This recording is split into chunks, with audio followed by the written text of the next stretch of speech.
એક બાજુ વરસાદનો કહેર તો બીજી બાજુ પોતાના જ ઘરમાં પ્રવેશવાનો ડર. શું આ લોકોની પીડા તંત્ર સુધી પહોંચશે કે પછી કોઈ મોટી દુર્ઘટના બન્યા પછી જ આંખ ખુલશે? ભરૂચના ઘોડાની કબર પાસે આવેલા ઐતિહાસિક કોટનો એક મોટો ભાગ અચાનક ધરાશાય થતાં ફુરજા વિસ્તારના રહેવાસીઓમાં ભયનો માહોલ ફેલાયો છે. સદનસીબે મોટી જાનહાનિ ટળી, પરંતુ કોટની નીચે રહેતા અનેક પરિવારોનો જીવ માંડ માંડ બચ્યો.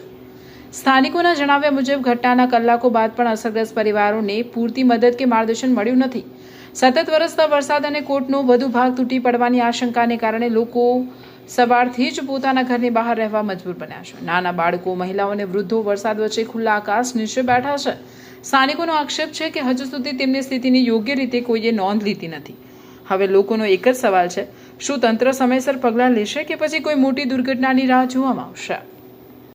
રમીલાબેન વિજયભાઈ, મેં બોલું છું ભાઈ સાહેબ. આપણે કોટપુર બજાર બચુ મુર્શીની પાછળ છે. અમારા કોટ પાછળ કોટ પડેલો છે. તો અમારા કોટ પર અમારા 6 વાગ્યાના 7 વાગ્યાના અમે અહીંથી ભાગી રહેલા છે એમથી એમ. તો અમને સાહેબ આવેલા, જાણ કરી અમે બધાને ફોન કર્યો, આવીને જોઈને ગયા તમે હટી જાવ. હવે સાહેબ અમે હટીને જવાના કઈ? જશું અમારે એટલા રૂપિયા નથી, અમે કામ કરીને ખાવાવાળા છે. બધા જ ઘરના કામ કરે, કોઈ એવું નહીં કે બેસીને ખાઈ શકે. હવે અમે તાટ ગાડી લઈએ બી કઈ? સાહેબો આવીને કહીને જતા રહ્યા કે તમે નીકળી જાવ. હવે જવાના કઈ? અમને ખાલી જલ્દી હમણાં ખાલી નિકાલ કરી આપો ને કે જોડે ઝાડવા એવું કાપી આપો. હવે અમારે આ કોટ પડ્યો છે અડધો, હવે અમારા જૂતા જ બાકી છે. હવે એમાં પડે તો અમારે બધું જ જતું રહેવાનું.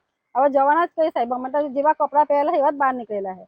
સાહેબ આવીને એવું કહી ગયા કે તમે બહાર હટી જાઓ સરકારી જગ્યા. સરકારી અમે બહાર દાદા પડારાને અમે 60-70 વર્ષથી અમે રહીએ છીએ. અમારા મમ્મી પપ્પા બધા જ ઘર ગઈ રહેલા છે. હવે એ લોકો નહીં, હવે અમે રહીએ છીએ.